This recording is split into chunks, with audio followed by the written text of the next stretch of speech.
Assalamu alaikum class. Let's continue with the previous chapter, nuclear energy. In the last class we learnt about that there are two types of nuclear reactions.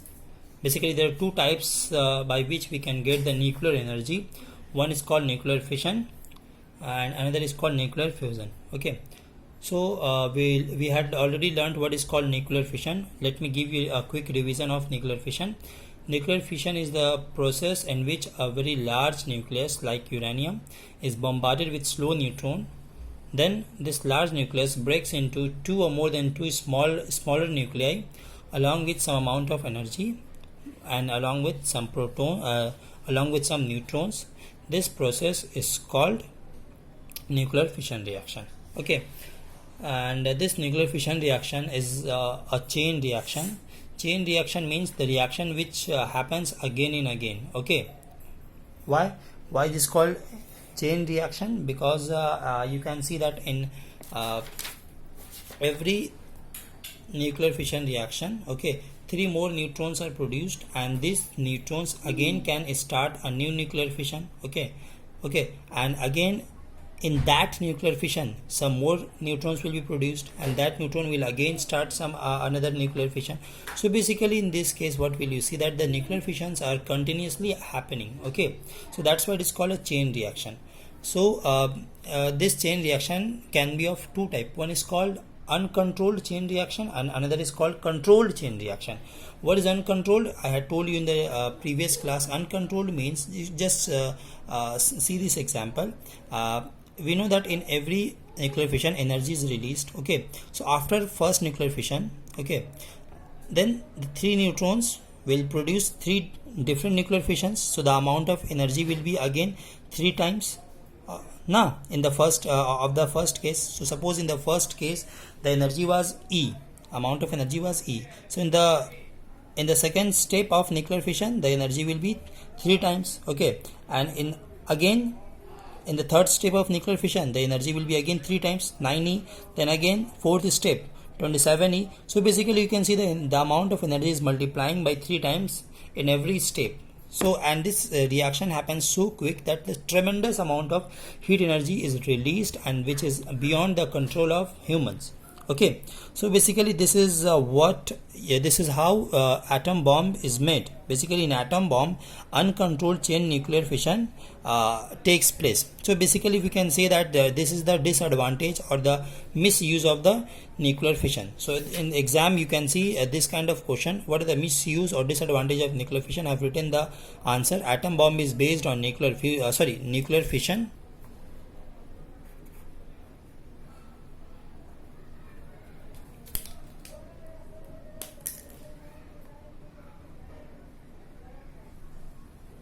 Okay, and you know that in Hiroshima Nagasaki the atom bomb was used. Okay, and in that atom bomb which elements were used?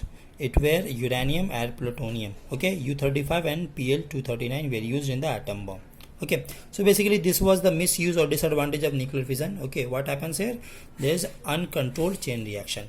But if we can control the amount of neutrons, okay, if we can control the amount of neutrons, then we can also control the amount of heat released in each nuclear reaction.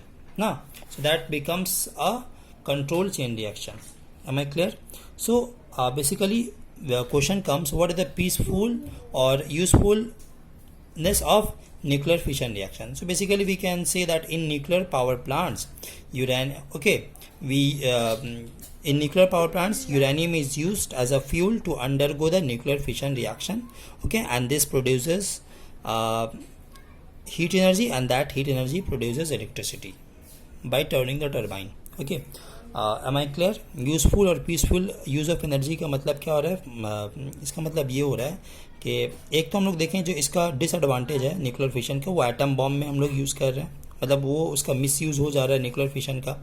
But इसका useful क्या हो रहा है, मतलब इसका usefulness या फिर peaceful use अगर हम लोग बोलेंगे न्यूक्लियर फिशन का तो वो क्या होगा?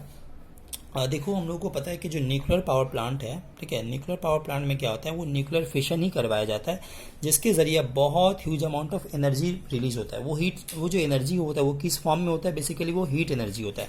जो यहाँ पे हम लोगों ने देखा था ना एनर्जी, तो ये एनर्जी एक्चुअली में क्या है? ये हीट एनर्जी है. ठीक है, तो जो न्यूक्लियर पावर प्लांट में न्यूक्लियर फिशन के जरिए हीट प्रोड्यूस हो रहा है, उस हीट को क्या किया जाता है, उस हीट से वाटर को बॉयल किया जाता है। ठीक है, वाटर जब बॉयल होगा तो वो स्टीम बनेगा, और वो स्टीम को क्या किया जाता है, एक पाइप से गुजारा जाता है, और उस पाइप के मुंह में लगा रहता है एक जनरेटर का टरबाइन। ठीक है, वो जब स्टीम जब बहुत स्पीड से निकलता है, बहुत पावर से निकलता है, तो क्या होता है, वो जो टरबाइन भी उसके साथ, टरबाइन में जैसे वो लड़ता है तो टरबाइन घूमने लगता है, और टरबाइन अगर घूमेगा तो ऑब्वियसली हम लोग को पता है कि इससे इलेक्ट्रिसिटी प्रोड्यूस होता है ना। जैसे तुम लोगों ने जब तुम लोग क्लास 9 में थे तो साइंस एग्जीबिशन में तुम लोगों ने यही एक्सपेरिमेंट किया हुआ था ना, कि हम लोग एक मोटर था, वो एक्चुअली टरबाइन था, उसको हम लोग अगर हवा के जरिए घुमा रहे थे तो क्या था, वो इलेक्ट्रिसिटी प्रोड्यूस कर रहा था। तो यहाँ भी वही चीज़ थी, यहाँ पे हवा के जरिए हम लोग नहीं घुमा रहे, यहाँ पे हम लोग स्टीम के जरिए घुमा रहे, और वो स्टीम कैसे प्रोड्यूस हो रहा है, हीट से। वो हीट कहाँ से आ रहा है, न्यूक्लियर फिशन से। इसलिए हम लोग बोल सकते हैं कि न्यूक्लियर पावर प्लांट में, ये न्यूक्लियर रिएक्टर में, this is a peaceful use of the nuclear fission reaction. Okay, so in exam question में also come that what are the advantage of nuclear power plant. I mean power plant तो बहुत सारा है ना, हम लोग को पता है कि हाइड्रो इलेक्ट्रिक पावर प्लांट है ना, थर्मल पावर प्लांट है जिसमें कोयला का यूज़ होता है, तो उसके अलावा न्यूक्लियर पावर प्लांट भी है। तो न्यूक्लियर पावर प्लांट का क्या ज़्यादा एडवांटेज, इसका क्या फ़ायदा है? देखो, एक इसका फ़ायदा यही है कि यूरेनियम बहुत कम यूरेनियम को यूज़ करके बहुत ज़्यादा अमाउंट ऑफ एनर्जी वो प्रोड्यूस कर सकते हैं। जैसे क्या दिया हुआ, 1 gram of uranium can produce 20,000 kilowatt hour of energy. So this is actually very very very huge. Okay, अगर हम कोल से कंपेयर करके बताएं तो जो कोल होता है, अगर तुम उतना ही एनर्जी तुमको चाहिए होगा कोल जला के, तुमको मिलियंस ऑफ कोल्स तुमको जलाना पड़ेगा। तो जस्ट इमेजिन, ये उतना ही एनर्जी यूरेनियम 1 ग्राम से हो जा रहा है, बट कोल को अगर यूज़ करोगे तो थाउजेंड्स ऑफ केजी तुमको कोल का ज़रूरत पड़ेगा, है ना। तो मतलब यूरेनियम ज़्यादा इफेक्टिव है। तो फर्स्ट एडवांटेज ये हुआ। सेकंड एडवांटेज ये है कि देखो, कोल का जो है वो आजकल तो इतना ज़्यादा यूज़ करते हैं कि कोल डिप्लीट हो जाएगा, मैंने कभी ना कभी तो कोल खत्म हो जाएगा, है ना। So basically we have to use some other substitute of coal. So we can say that nuclear power plants are the substitute of the coal. Okay, so these are the two advantages of nuclear power plant, but there are some disadvantage of nuclear power plants also. Okay, what are those? I'm explaining you. So what are the disadvantage of nuclear power plants?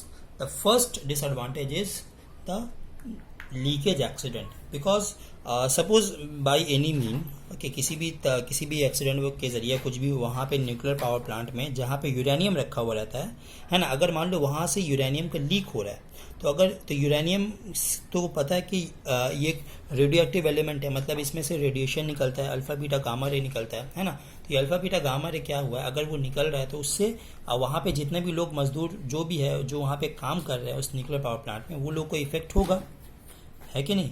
और effect हो तो क्या होगा, उनमें हम लोग को पता है कि वो उसमें पेनिट्रेट करने का सलाहियत होता है ना। तो वो अगर हमारे बॉडी में पेनिट्रेट करके चल जाएगा तो हमारे को स्किन कैंसर हो सकता है, जिससे इरिटेशन वगैरह होगा, ठीक है, स्किन कैंसर हो सकता है। तो बेसिकली ये हुआ लीकेज एक्सीडेंट, जो इसका सबसे बड़ा डिसएडवांटेज है। अगर ऐसा हो गया तो बहुत ज़्यादा खतरनाक होगा। दूसरा ये कि न्यूक्लियर पावर प्लांट में अगर हम लोग फिशन करवाते हैं यूरेनियम का, तो फिशन रिएक्शन कंप्लीट हो जाने के बाद ना बहुत सारा वेस्ट प्रोड्यूस होता है ना। तो वो जो वेस्ट है, तो उस वेस्ट में थोड़ा बहुत अमाउंट में यूरेनियम रहता ही है ना, जो कि रेडियो एक्टिव है कि नहीं। तो वो जो जब न्यूक्लियर वेस्ट हम लोग उसको डिस्पोज कर रहे हैं, तो साथ ही साथ उसमें से कुछ ना कुछ रेडियो एक्टिव एलिमेंट्स भी बहुत सारा होगा, है ना। तो जो जहाँ भी डिस्पोज करेंगे वो उस जगह पे जाके इफेक्ट करेगा तो ही करेगा, है ना। तीसरा ये है कि जो न्यूक्लियर पावर प्लांट होता है, इसका ये अदर पावर प्लांट से ज़्यादा महंगा होता है इसको बनाना, है ना। तो इसका हाई कॉस्ट होता है। और दूसरा ये कि इसका जो फ्यूल है, मतलब न्यूक्लियर पावर प्लांट का फ्यूल क्या होगा, यूरेनियम ऑब्वियसली। ये जो यूरेनियम है ये जल्दी अवेलेबल नहीं है, मतलब ये मिलता नहीं है उतना, जैसा कि कोल वगैरह है ना। कोल क्या है कि जल्दी बहुत ज़्यादा अमाउंट में अवेलेबल है, लेकिन यूरेनियम ज़्यादा अवेलेबल नहीं है। तो ये इसका एक डिसएडवांटेज में आता है, ठीक है। Okay, so now we have learnt that the major disadvantage of nuclear power plants is the leakage accident. Okay, तो 2 बार अभी तक बहुत ज़्यादा खतरनाक लीकेज एक्सीडेंट हो गया। एक है चेरनोबिल एक्सीडेंट। ये चेरनोबिल एक्चुअली में ये कहाँ पे, ये यूक्रेन में है। 1986 में ये एक्सीडेंट हुआ था, ठीक है ना। बेसिकली ये टेस्टिंग के दौरान ये एक्सीडेंट हुआ था, और ये क्या है, अभी तक का सबसे बड़ा न्यूक्लियर रिएक्टर एक्सीडेंट है। ये जो चेरनोबिल है, इस पे वेब सीरीज़ भी बना हुआ है, इवन इनफैक्ट हम ये वेब सीरीज़ देखे भी हैं, और इसके अलावा बहुत सारा यूट्यूब में तुमको वीडियोस भी मिल जाएगा चेरनोबिल के ऊपर। इसके ऊपर डॉक्यूमेंट्री वगैरह बना हुआ है जिसमें बहुत अच्छे तरीके से समझाया है कि ये वाला कैसे एक्सीडेंट हुआ था। एक्चुअली ये टेस्टिंग चल रहा था, उसी टेस्टिंग के दरमियान ये एक्सीडेंट हुआ था। तो एक है चेरनोबिल एक्सीडेंट, दूसरा क्या है फुकुशिमा का एक्सीडेंट। ये बहुत ही रिसेंट है, इनफैक्ट हमको याद भी है 2011 में ही हुआ था, ठीक है। तुम लोगों को भी याद होगा ये कहाँ पे हुआ था। फुकुशिमा एक्चुअली जापान में है, 2011 में हुआ था, और इसका रीज़न क्या था, अर्थक्वेक। बहुत ज़्यादा ट्रेमेंडस अमाउंट, बहुत ज़्यादा हाई अर्थक्वेक आया था। उस अर्थक्वेक की वजह से क्या हुआ था, वहाँ पे इतना ज़्यादा वाइब्रेशन हुआ न्यूक्लियर पावर प्लांट में कि वहाँ पे जो जहाँ पे यूरेनियम रखा जाता है वो वाला पूरा हिस्सा टूट गया। इसकी वजह से क्या हुआ, यूरेनियम पूरा निकल गया, पूरा रेडिएशन एटमॉस्फेयर में चला है, जिससे बहुत ज़्यादा लोग, बहुत ज़्यादा जानवर मारे गए। तो हम लोगों ने देख लिया है कि जो न्यूक्लियर रिएक्टर में उससे बहुत ज़्यादा एक्सीडेंट होने का खतरा है, मतलब इनसे एक्सीडेंट हो सकता है। तो इसके लिए हम लोग को क्या सेफ्टी करना पड़ेगा, पहला है जैसे बुक में दिया हुआ है कि ऐसा करें कि कोई लीकेज ही ना हो, सबसे बड़ी बात। दूसरा ये है कि जो डिस्पोज करना है, डिस्पोज बहुत अच्छे तरीके से किया जाना चाहिए न्यूक्लियर वेस्ट को, ताकि ह्यूमन पे असर ना पड़े। तीसरा सबसे बड़ी बात यह है कि जो न्यूक्लियर पावर प्लांट है सबको इंसानों की आबादी से दूर रखा चाहिए, क्योंकि अगर कभी कभार अगर मान लो एक्सीडेंट हो भी गया तो ज़्यादा से ज़्यादा आदमी इफेक्टेड नहीं होगा। अगर बहुत ज़्यादा गुंजान आबादी वाला में अगर वहाँ पे एक्सीडेंट होगी तो बहुत ज़्यादा लोगों के मारे जाने का खतरा रहेगा, है ना। और तीसरा ये कि जिस बिल्डिंग, जो न्यूक्लियर रिएक्टर का जो बिल्डिंग है वो बहुत ही ज़्यादा मजबूत होना चाहिए, ताकि अर्थक्वेक का उस पर कोई असर ना हो। तो अभी तक हम लोगों ने जो पढ़ा है वो पूरा हम लोगों ने न्यूक्लियर फिशन के बारे में पढ़ा। न्यूक्लियर फिशन क्या है, इसका क्या मिस यूज़ है, इसका क्या पीसफुल यूज़ है, ठीक है। उसमें एडवांटेज डिसएडवांटेज क्या क्या सब हम लोगों ने पढ़ लिया। अब हम लोग जो पढ़ेंगे दूसरा है वो है न्यूक्लियर फ्यूज़न, ठीक है। ओके, तो न्यूक्लियर फिशन में हम लोगों ने देखा था कि एक लार्ज न्यूक्लियस स्मॉल न्यूक्लियस में ब्रेक हो जाता है, मतलब एक बड़ा न्यूक्लियस दो या दो से ज़्यादा छोटे छोटे न्यूक्लियस में ब्रेक हो जाता है, ठीक है। न्यूक्लियर फ्यूज़न क्या है, ये उसका उल्टा है, ठीक है। इसमें क्या होता है, दो छोटा न्यूक्लियस मिलकर एक बड़ा न्यूक्लियस बनाता है। क्योंकि यहाँ पे वर्ड है फ्यूज़न। फ्यूज़न का मतलब ही होता है मिल जाना, फ्यूज़ हो जाना, ठीक है ना। फ्यूज़न का मतलब क्या होता है, मिलना, ठीक है। जैसे तुम लोगों ने याद है कि जब हम लोग का एनुअल कंसर्ट हुआ था लास्ट, ठीक है, तो उसमें एक सॉन्ग था काला चश्मा, है ना। उसमें क्या हुआ था, क्लास 9 गर्ल्स और क्लास 10 गर्ल्स ये दोनों का क्या हुआ था, फ्यूज़न हुआ था ना। मतलब एक ही सॉन्ग में दोनों गर्ल्स लोगों ने मिलकर डांस किया था, तो वही होता है फ्यूज़न, है ना। तो फ्यूज़न का मतलब क्या होता है, दो चीज़ अगर मिलता है तो उसको फ्यूज़न बोलते हैं। तो यहाँ पे भी वही चीज़ है। न्यूक्लियर फ्यूज़न का मतलब क्या हुआ, दो न्यूक्लियस अगर मिलता है एक बड़ा न्यूक्लियस बनाने में, उसी को हम लोग बोलते हैं न्यूक्लियर फ्यूज़न, ठीक है। तो इसका डेफिनेशन क्या हो रहा है, हम लिख दे रहे हैं अभी। सो इसका डेफिनेशन क्या हो रहा है न्यूक्लियर फ्यूज़न का, the process in which two light nuclei are combined together at very high temperature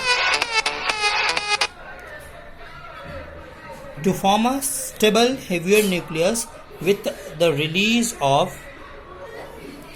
huge amount of energy। यहाँ पे क्या बोल रहा है कि ये ऐसा न्यूक्लियर फ्यूज़न में क्या होता है, दो छोटा न्यूक्लियस मिलता है एक बड़ा न्यूक्लियस बनाने, मतलब दो छोटा न्यूक्लियस मिलेगा तो जो एक न्यूक्लियस बनेगा सिंगल, वो तो बड़ा ही बनेगा दोनों से, है ना।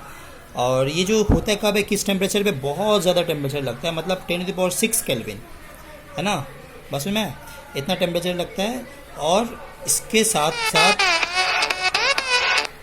बहुत ह्यूज अमाउंट ऑफ एनर्जी भी रिलीज होता है। मतलब चाहे न्यूक्लियर फिशन हो या न्यूक्लियर फ्यूज़न हो, दोनों में ही एनर्जी रिलीज होता है, ठीक है ना। ये एनर्जी रिलीज क्यों होता है, क्योंकि न्यूक्लियर फ्यूज़न होने के बाद जो टोटल मास रहता है वो मास कम हो जाता है, मतलब मास डिफेक्ट हो जाता है। तो वो जो मास डिफेक्ट है वही तुम्हारा एनर्जी में कन्वर्ट हो जाता है ना। तो इसका डेफिनेशन फिर से देखो, न्यूक्लियर फ्यूज़न का क्या होता है, ऐसा प्रोसेस है जिसमें दो छोटा न्यूक्लियस कंबाइन होता है, बड़ा न्यूक्लियस बनाता है, ठीक है। ये जो होता है बहुत ज़्यादा हाई टेम्परेचर में, मतलब 10⁶ केल्विन टेम्परेचर लगता है, और ठीक है। और ये जो बनता है, क्या बनता है, एक बड़ा न्यूक्लियस बनता है, साथ में बहुत ज़्यादा अमाउंट ऑफ हीट एनर्जी भी रिलीज होता है, ठीक है ना। तो इसके एक एग्जाम्पल हम दे देते हैं, देखो। सो एग्जाम्पल क्या हो रहे हैं यहाँ पे, देखो H12 मतलब दो हाइड्रोजन का एटम है वो, ठीक है, कंबाइन किया, ठीक है, कंबाइन करके क्या बनाया, हीलियम बनाया। तो देखो हीलियम का जो एटम, हीलियम का जो न्यूक्लियस है ऑब्वियसली वो हाइड्रोजन के इन दोनों से बड़ा है, ठीक है। साथ में क्या हुआ है, 25 मेगा इलेक्ट्रॉन वोल्ट का एनर्जी रिलीज हुआ है, ठीक है। यहाँ भी देखो हाइड्रोजन ही है, लेकिन यहाँ H12 और यहाँ H13 है, ठीक है। ये मिलकर क्या बनाया है, ये हीलियम बनाया और न्यूट्रॉन बनाया, साथ में 19 मेगा इलेक्ट्रॉन वोल्ट का एनर्जी रिलीज हुआ। देखो यहाँ पे हम कुछ और डिटेल में बताएंगे, पर अभी के लिए समझो। ये देखो दोनों रिएक्शन में क्या हो रहा है, सेटिस्फाई कैसे हो रहा है। हम बताए थे कि लेफ्ट हैंड साइड और राइट हैंड साइड का दोनों का एटॉमिक नंबर, दोनों का मास नंबर सेम होना चाहिए। लेफ्ट हैंड साइड में कितना है, टोटल 1 + 1 2 है। राइट हैंड साइड में कितना है, यहाँ भी 2 है।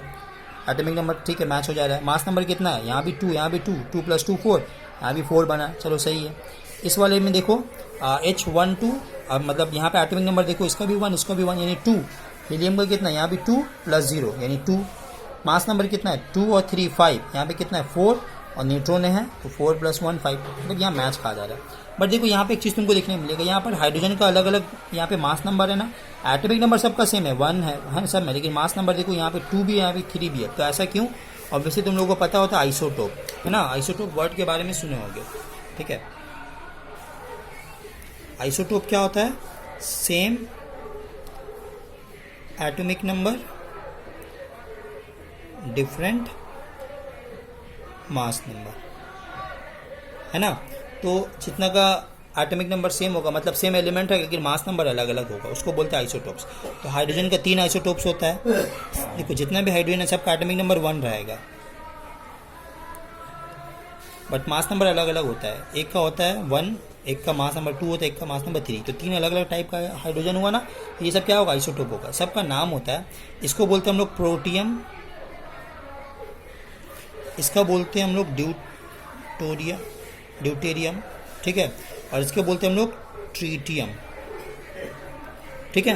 खैर ये अलग से हम बताएं, बात समझ में। तो ये हुआ तुम्हारा न्यूक्लियर फ्यूज़न। तो अब देखो न्यूक्लियर फ्यूज़न है, अच्छा एक एग्जांपल बताते हैं कि सन में, यानी सूरज हो या फिर कोई भी जितना भी टाइप का स्टार्स होता है, सब में इतना अमाउंट ऑफ एनर्जी आता कहाँ है, सन में इतना ज़्यादा हीट कहाँ से आ रहा है, ठीक है, उसे कहाँ से आता है। एक्चुअली में सन में भी न्यूक्लियर फ्यूज़न ही होता है, वहाँ पे न्यूक्लियर फ्यूज़न होता है, साथ में एनर्जी रिलीज होता है, ठीक है। कैसे होता है एग्जांपल बता रहे हैं हम, देखो लिख दे रहे हैं। तो सन में एक्चुअली में क्या होता है, मतलब सन हो या जितने भी स्टार हो, सब में एनर्जी का सोर्स क्या होता है, न्यूक्लियर फ्यूज़न, मतलब सब में न्यूक्लियर फ्यूज़न चल रहा होता है, उसी से सन में इतना हीट रिलीज होता है, ठीक है। तो वो उसमें कौन सा रिएक्शन होता है, ठीक है, हम बता देते हैं। वहाँ पे 4 प्रोटियम मिलता है। देखो ये क्या है, 1 1, ये प्रोटियम है ना, कितना, 4 प्रोटियम आपस में कंबाइन करता है, कंबाइन करके क्या बनाता है, हीलियम का एक न्यूक्लियस बनाता है। साथ में ये है, देखो ये इलेक्ट्रॉन नहीं है, इसको बोलते हैं हम लोग पॉजिट्रॉन। पॉजिट्रॉन क्या है, ये इलेक्ट्रॉन का जस्ट ऑपोजिट है। देखो इलेक्ट्रॉन का जितना मास होगा इसका भी वही मास है, सब चीज़ सेम है, बस इलेक्ट्रॉन का जो चार्ज है वो नेगेटिव होता है, ये चार्ज पॉजिटिव होता है, ठीक है ना। इसको हम लोग बोलते हैं anti particle of electron. Anti particle क्या होता है, किसी भी चीज़ का सब चीज़ सेम रहेगा, सिर्फ मास अगर सब चीज़ सेम रहेगा, सिर्फ चार्ज अगर ऑपोजिट रहेगा उसको बोलते हैं एंटी पार्टिकल, ठीक है। तो खैर, तो ये 2 पॉजिट्रॉन बनता है, साथ में 26 मेगा इलेक्ट्रॉन वोल्ट का एनर्जी होता है, ये एक फ्यूज़न में इतना एनर्जी है, ठीक है ना। यहाँ पे भी कंपेयर कर सकते हैं मास नंबर टोटल, यहाँ पे कितना मास नंबर 1 है ना, लेकिन यहाँ पे 4 है, तो यानी एटॉमिक नंबर टोटल कितना होगा, यहाँ पे 4 हुआ, यहाँ पे कितना 2, और पॉजिट्रॉन का मास कितना है, एटॉमिक नंबर यहाँ पे 1 है और कितना है 2 है ना, तो 2 और 2 4 मैच हो गया। मास नंबर भी कितना है, देखो यहाँ पे ऊपर में 1 है, लेकिन 4 है ना, तो टोटल मास नंबर कितना हो जाएगा 4। यहाँ भी कितना है 4 + 0, तो 4 ही रहेगा, ठीक है ना, यानी ये भी मैच खा गया है। तो बात समझ में आया ये वाला रिएक्शन, ठीक है। और लास्ट में हम लोग पढ़ते हैं, लास्ट टॉपिक है थर्मोन्यूक्लियर रिएक्शन। थर्मोन्यूक्लियर का मतलब क्या होगा, थर्मो का मतलब हो रहा है हीट, न्यूक्लियर मतलब जो न्यूक्लियस का है ना, यानी ऐसा रिएक्शन जो न्यूक्लियस का हो और साथ में हीट भी रिलीज होता है। जस्ट इसका सेम डेफिनेशन होगा जो फ्यूज़न का होता है। बेसिकली जो न्यूक्लियर फ्यूज़न है ना, उसी को थर्मोन्यूक्लियर रिएक्शन बोलते हैं हम लोग। क्या है, fusion between light nuclei at very high temperature to form a large nucleus with the release of huge amount of energy is called thermonuclear reaction. मतलब जो फ्यूज़न है बेसिकली सेम यही है, हल्का वर्ड इधर उधर कर दिया, ठीक है ना। तो ये चैप्टर बहुत ईजी है, इससे 5 या 6 मार्क्स का एग्जाम में क्वेश्चन आता है माध्यमिक में, ठीक है। आज के लिए इतना ही। बाकी जितना भी होमवर्क वगैरह है ये तुम लोग इंशाल्लाह कर लेना अच्छे से। Thank you.